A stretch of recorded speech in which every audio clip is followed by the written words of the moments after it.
Well, hello, ladies and gentlemen. Welcome back to Grizzly Bear Sim's YouTube channel, and welcome to Midtown USA. This is episode number 8, and as you can tell, we are in the early afternoon hours of Game Day 6, mid-spring. It is raining. It is 84 degrees with a soil temperature of 73 degrees, so it is just about to become hot and sticky, I'm sure. Well, the weather forecasters, even though this storm looks like it's kind of dark, they are saying it's going to be a fast mover, and it just started. So we have basically come in from the rain. We've been doing some other things this morning on the farm, come in from the rain, and we're going to basically hold off here. I'm going to go back to the office and do some work, and then join me in just a few moments, and we will get started with today's activities. See you in a minute. Well, hello and welcome back to the episode. I appreciate you coming back to see us here as we took our rain delay, sort of as they do in baseball, I suppose. So here is the deal. Our Bradle fertilized spreader there has got a problem. It has a problem. It is no worky right now. And so we need to get the field fertilized. One last field that we're working on up north of the map, field number 8, I believe it is. And let me just bring up the mini map. Yep, field number 8. It's a pretty good sized field. That is going to be our cornfield. So we're going to head up to the dealer up here, and we're going to rent or lease just for a portion of time a bit smaller fertilized spreader. And so we're going to pick that up here from the dealership. It's great to have a local dealership that stocks just about all sorts of agricultural equipment and everything. So we're going to just pull up right here. I'm going to go inside and take care of the business and everything, and I'll come right out and we'll have our fertilized spreader. Stay tuned. All right, well, welcome back through the magic of video editing. That only took about a second or so to do that lease transaction. So we'll come out of the trees here in just a moment. So here's what we are renting. We're just renting the smaller rear-mounted Bradle, I think it's a Bradle model, fertilized spreader. So we're going to head back to the main farm, and we're going to fill this guy up, and then we're going to head up to field number 8 and go ahead and put this layer of fertilization down. So hope everyone is having a wonderful, wonderful day. You guys are watching this episode on the 4th of January. So a happy New Year to all of you all. I hope you are still enjoying the holiday break and everything. It is Boxing Day in the real world. The time in which I am recording this episode is the 26th of December, or Boxing Day. By the time you watch this, I will just say to those of you who live in countries that celebrate Boxing Day, happy belated Boxing Day to you all. Hopefully everything was as you had wanted it to be. So anyway, certainly enjoying our holiday, my wife and I, our break from work. And let's just go ahead and head on up to field number 8. Now, field number 8 is a pretty good sized field as far as this map is concerned. Well, it's certainly not the largest field, but it's a good size square shaped field. It's got a little bit of elevation to it. Actually, I should say quite a bit of elevation to it. And actually, truth be known, just to kind of come out of the role play just a tad bit here. The reason why we're not using the Bradle is because the T8, this is the New Holland T8, it will not pull it up the hill. The T9 that we have, that we've actually never used, it's still parked in the barn, it also will not pull that Bradle up the hill. And that Bradle, the big one, is only loaded with about 50% fertilizer. So it's got about 11,000 liters in it, which obviously is a lot more than what we have in this rear-mounted tractor version. But needless to say, it struggles to pull it up this little hill here, basically starting at about right here. It basically will not pull it up the hill. And of course, that is because we are running the more realistic mod, and I enjoy that mod. I do, but you know, I think um, it's got some challenges. Not sure if it's the mod. I'm not going to blame the mod. I'm going to basically hope that it's just simply because it is being more realistic as it is called. So we're going to get started here and head on up the hill. So it's pulling it just fine with this rear-mounted tractor version. And I know that, you know, the more realistic mod, I've talked about it before, it you know, it tries to match up the real life power characteristics of for both the tractor and the implement or the tool that the tractor is using or is powering. And so obviously it's taken into consideration the terrain of the map. I don't think it knows anything about soil condition per se. I don't think that, for example, I don't think that it's factored anything in with regarding to the rain that came through, because, you know, initially, or not initially, but as you can see, you know, there's no difference, there's no physical difference with how the tractor is performing on this particular map with regards to any sort of performance. So let me just take another edit here. I'm going to radio back and get the guys or get our helper working on the big bud there, and I'll be right back with you whenever he is moving. Stand by. Okay, and we are back, and we've got our hired worker coming at us almost straight at us in the big bud there. Even the big bud is struggling to pull that row crop seeder, which is obviously not the biggest tool that we have in the shed, and he is struggling. So that's one of the reasons why I didn't want to run the risk of also seeing that the big bud would struggle in pulling that Bradle fertilized spreader up this hill. And again, it's a pretty robust hill. It does flatten out over there, so if he can make it the first couple of passes, then he should not have any problems with the rest of the field. And we could have probably done the same thing. We could have probably still used that that wheeled spreader and been all right with it, I guess. But you know, hey. So anyway, I think I've done all my wishes and everything. Hoping you guys are having a good day and all that good stuff. It has been a good break for my wife and I. We're still not even halfway through the time off, so that will just continue to get even better for us, I suppose, as we get closer to New Year's Eve weekend. And then of course we're off on New Year's Day on Monday the 1st, and then back to work on Tuesday the 2nd. And so that's just kind of how the cookie crumbles, I suppose. But so hopefully he will do fine on that other pass over there. And I think, again, with regards to the more realistic mod and kind of what I understand and how I understand it to be, I would not think that the big bud, and again, the big bud is supposed to be more realistic compatible, because it is an official Giants DLC, so it is supposed to have everything supposed to be configured in such a way that the more realistic mod will make its adjustments. But I really think that if you were to take the real world big bud, and obviously the 747, there's only one of those in the entire world, and it's actually in a museum. It's not even a working piece of machinery.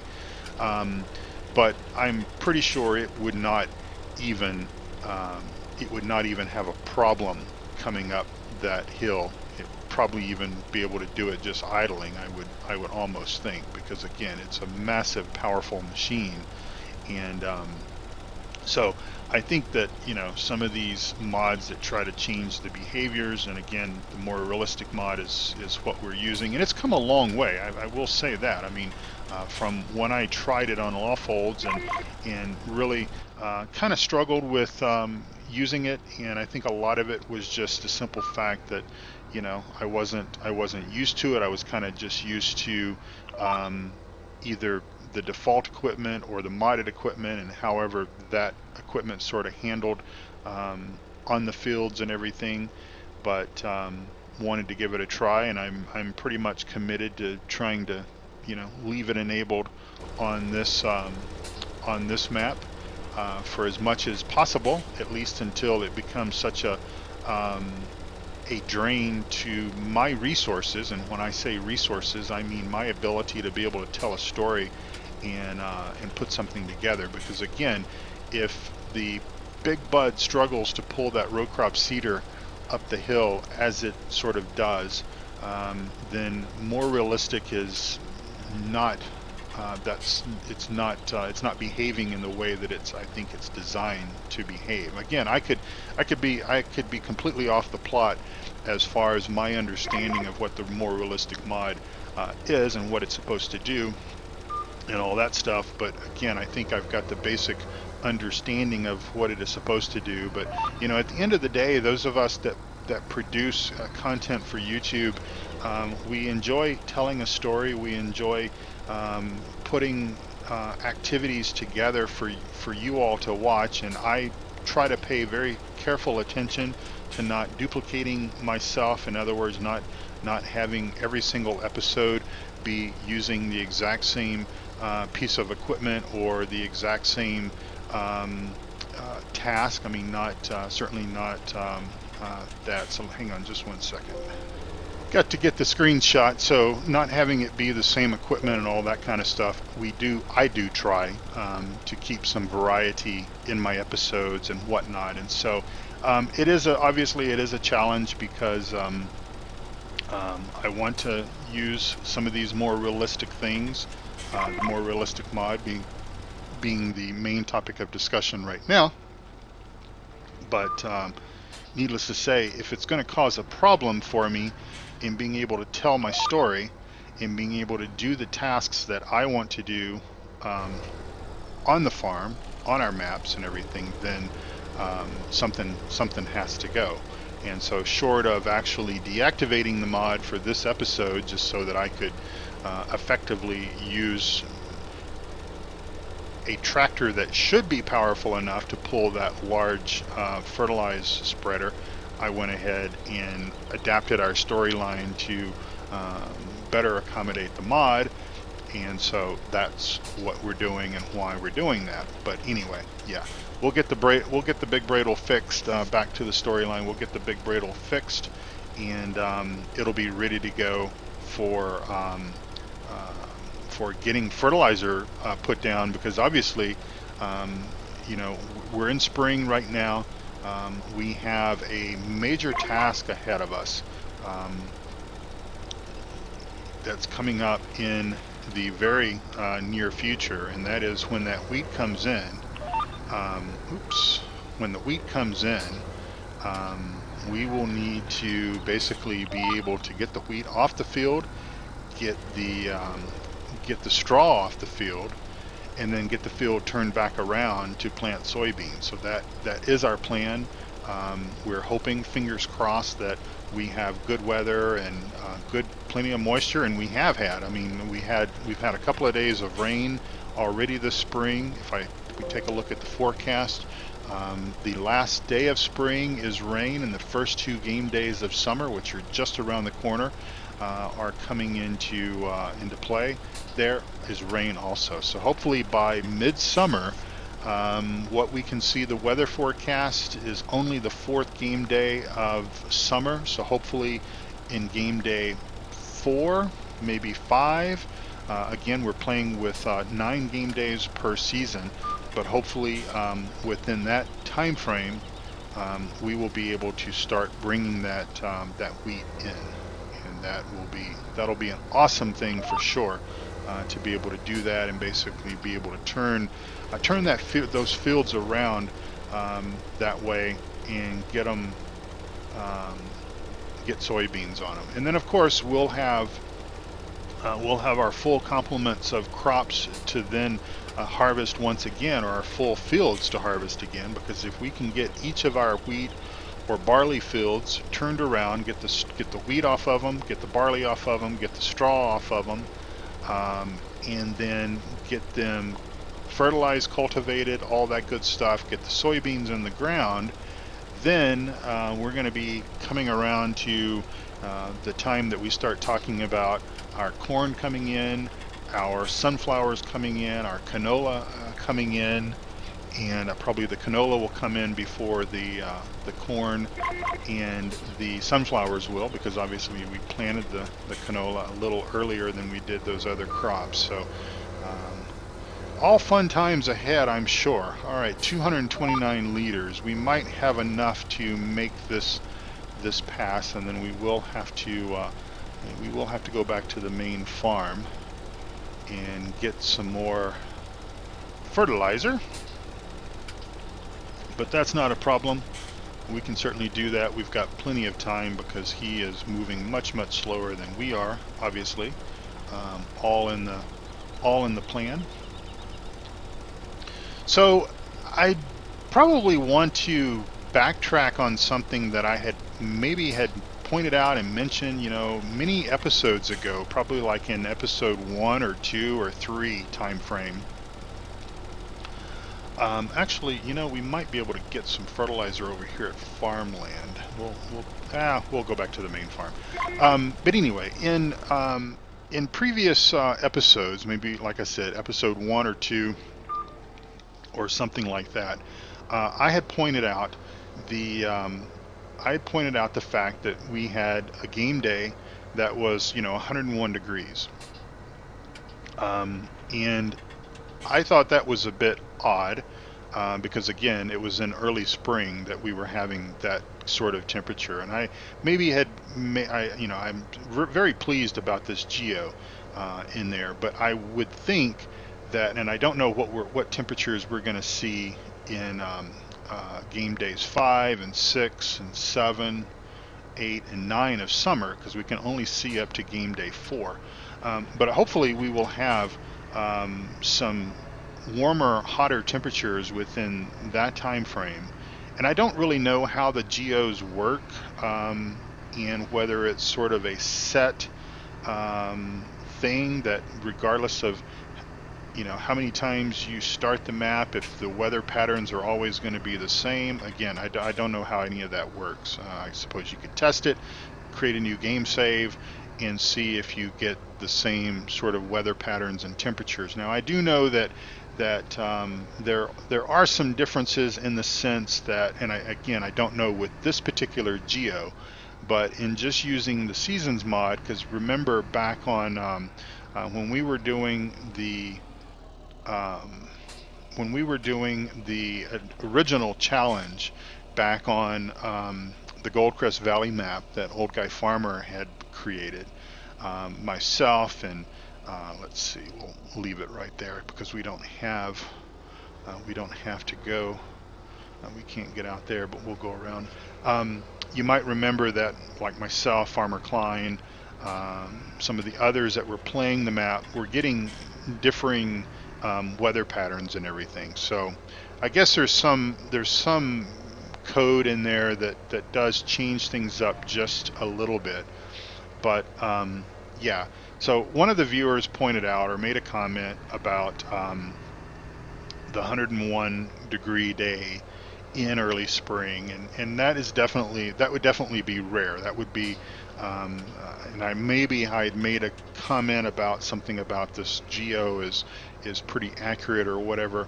I think I misspoke just simply because I was so excited to see that warm of temperatures and not necessarily thinking that, okay, well, this really is spring. And if I even apply spring, if I think back to spring in Texas or spring anywhere in the South, 101 degrees in early spring would probably be,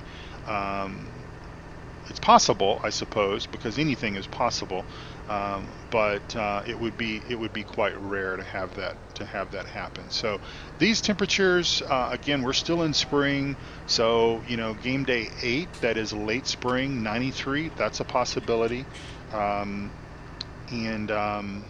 certainly 79 is also a possibility with rain, and then as we get into summer, those are also all possibilities there. So hopefully we'll see something.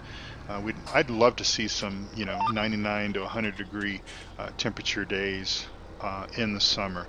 So okay, so we are fertilizing again. Went back to the main farm and picked up some more fertilizer, and we'll finish this off here, and then we'll take the fertilized spreader back to the store and get our deposit back and everything. Oh, the fine chaps over there at the equipment store, they know us quite well, so there's no deposit or anything like that. We just pay for our usage and be good to go.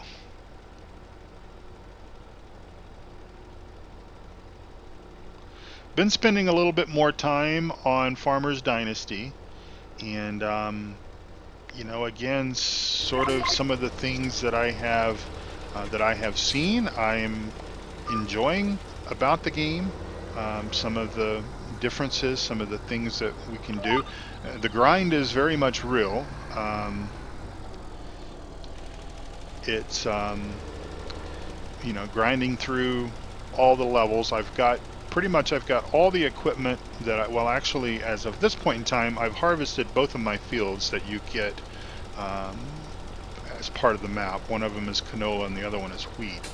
So I've harvested both of those. I have yet to turn those fields around or do any field work to my own fields. I've sold all the canola, and I've sold all of the wheat that I harvested off those fields. Sold them to the highest paying merchant, highest paying store. The wheat, the highest payer on the map for the wheat is a windmill that's kind of in the far corner, so it takes quite a while to drive over there in the old Jack Bear tractor. I think I miscalled it. I think I called it a John Bear tractor in the previous episode of Midtown USA, but it is called the Jack Bear. And it basically, I think I was mentioning the fact that it in some of the early access videos that folks like Daggerwin was putting out before the game went on sale as an early access release, it was branded John Deere. So you could say that would be questionable. That would be a questionable practice or policy on the part of the developers from Farmer's Dynasty. They should have only showed what was going to be actually in the game. I think it gave a lot of folks a false expectation that they had licensed something from John Deere, which obviously is not the case, and most likely would never be the case. I'm not, I don't like to never say never, right? But I just don't think that we're going to see John Deere licensed hardware within our base games, at least the portions that get sold, because that's where all that licensing and everything comes into play. So we'll come around by the train yard here, and maybe we'll catch the train, or maybe we won't. I don't know when the last time it came through was, but it is a long one. I think I showed you the train way back in episode number 2. And as of the time that I'm recording this episode, which again, it's Boxing Day, no train. The map is still not available yet, so hopefully that will change. I'm hoping that it gets released before the end of the year, and again, you guys are watching this episode on the 4th of January, so hopefully it releases soon. I just want to, and I think I might have mentioned this in the previous episode, that it really is not in our control. I am not the map developer of this map. That is ccs101 in this case. I have the privilege, and I'm very excited to be able to bring it to you before its release. Farmer Klein is farming on this map, and Eustace Pharmer has done a few videos on it as well. And I'm very pleased to have the opportunity to do that. I just realized we need to go to the store, don't we? I'm very pleased to have the opportunity to bring you the early access or the early preview of this map, but keep in mind that we have no control over that. And try to be kind to all involved. those of us that have the opportunities to bring these maps to you in early access, early release, early preview, or whatever, but also be kind and considerate to the map developers and modders and everything, because a lot of times when we have access to these maps in an early type format like this, is we are often, and this is not the case for me because I've not been asked to do any testing or officially provide any sort of feedback back to ccs101, and really I've only found a couple of things that are sort of cosmetic. The signs over there that have fallen down, which were no fault of mine.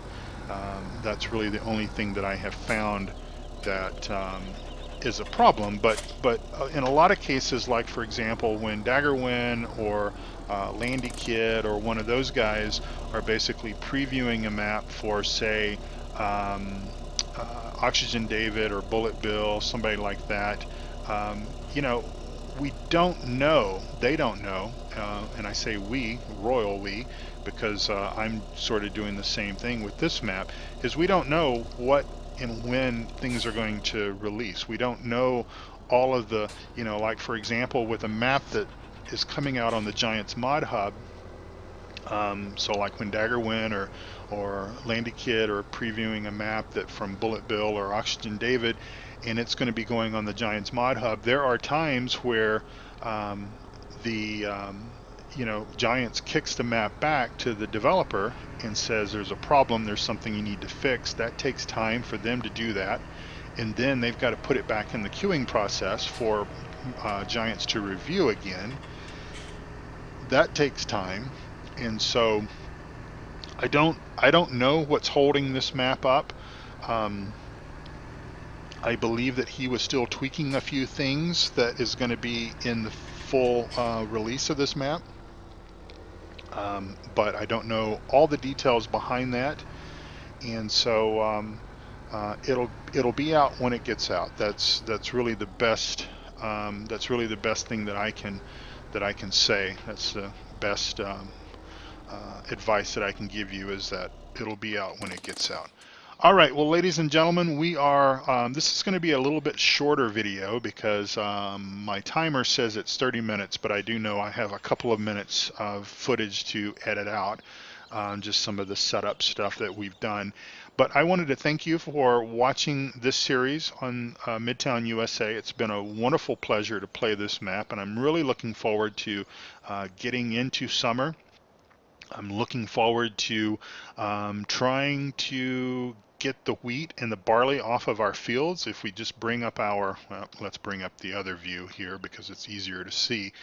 We've got wheat in 16 and 17 and barley in 15. So our corn is going into field 8. We've got field 14, which I kind of bought it. It's kind of, the storyline is that, we have the opportunity to lease it for the BGA.